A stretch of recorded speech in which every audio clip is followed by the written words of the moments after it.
Hello, this is a video about the celebration of the great and ancient Irish festival, the fire festival of Imbolc. As you can see probably from this video, this is a dead time of year. We're approaching Imbolc now. The energies, the fire of life has gone into the earth. It has gone down into the roots of the trees. The animals are most often kept inside and have been since Samhain. Round here I noticed all the farmers took their animals inside at Samhain time. But the wheel of life turns, and we are preparing to celebrate the wonder of the fire of life returning to the surface of the earth. Imbolc, and it might seem weird at this time, is a fire festival. And don't we need fire now that it's winter? And so one of the things we are asked to do at Imbolc is to meditate on and do ritual on the nature of fire.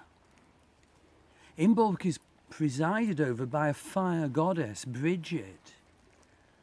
Now, fire can be utterly destructive, but that's not what it's about. What we have to learn at the time of Imbolc is how fire is a spiritual force for healing, defense, and good.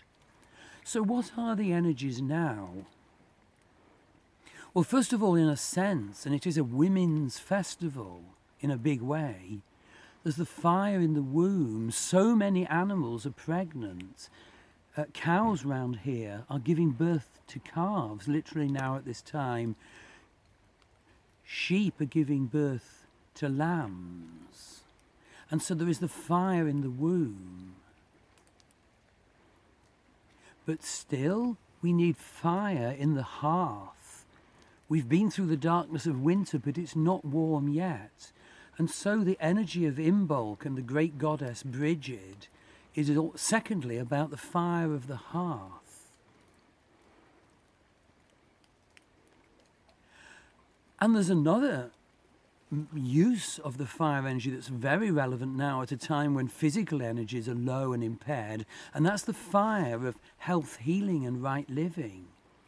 Are we holding the fire right inside ourselves so that we're kept able to live our life and fulfill our responsibilities and succeed where we might otherwise fail? And then, of course, there is the great meaning, the fire of the forge, the fire of the smith. And obviously smiths made many objects, in the Bronze Age and the Iron Age, when this festival was especially celebrated, but above all, weapons. Are there sacred weapons that you need to forge now? Can you visualize the weapon you need to forge?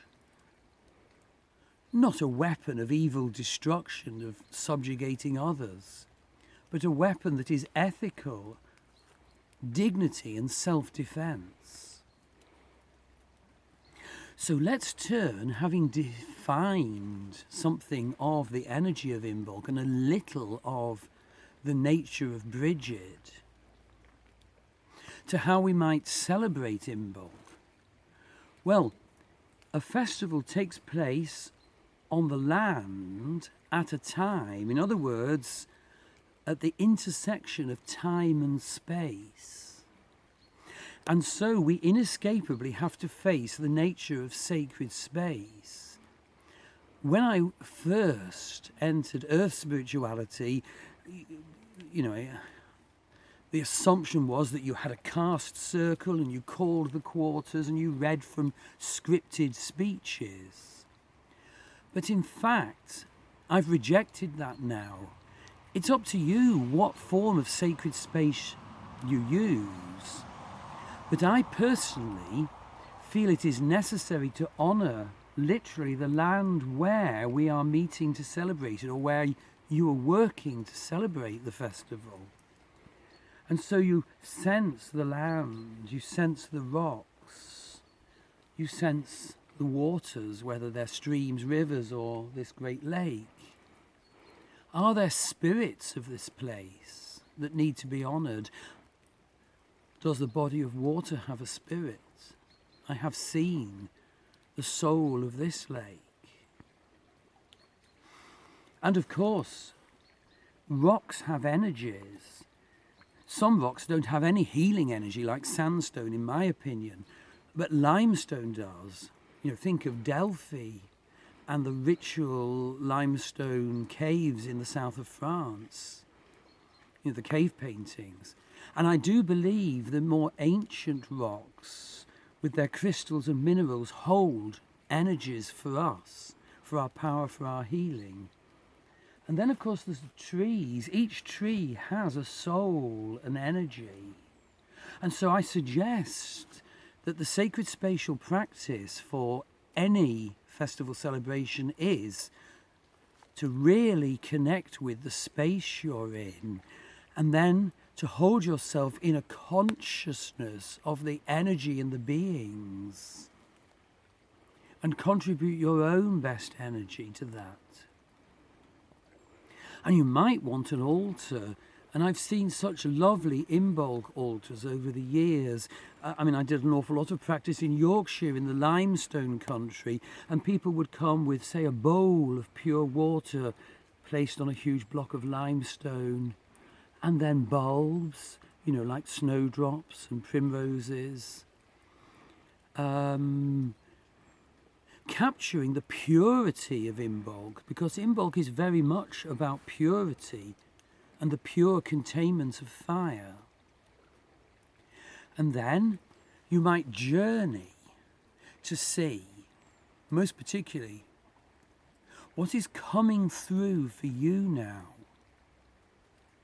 Imbolc is about, in a sense, what is in the earth, in the womb. What is it that is trying to express in your personality, in your life now? Look within yourself.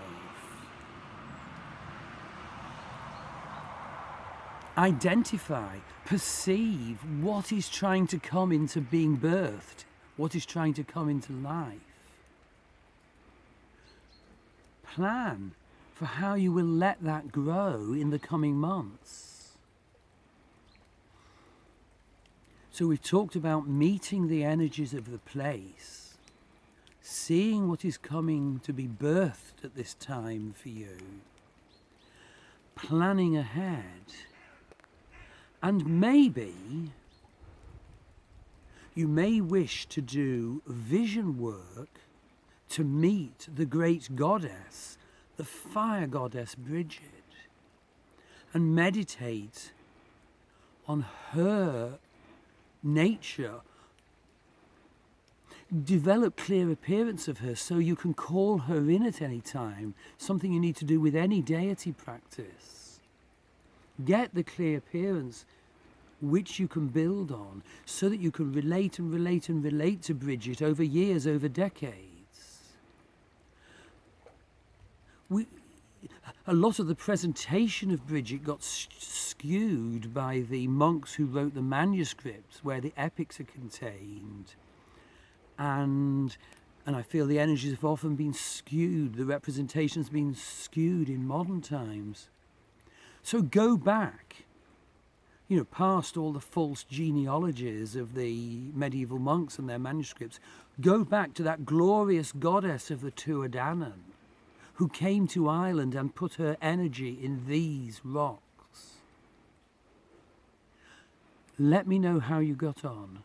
Thank you.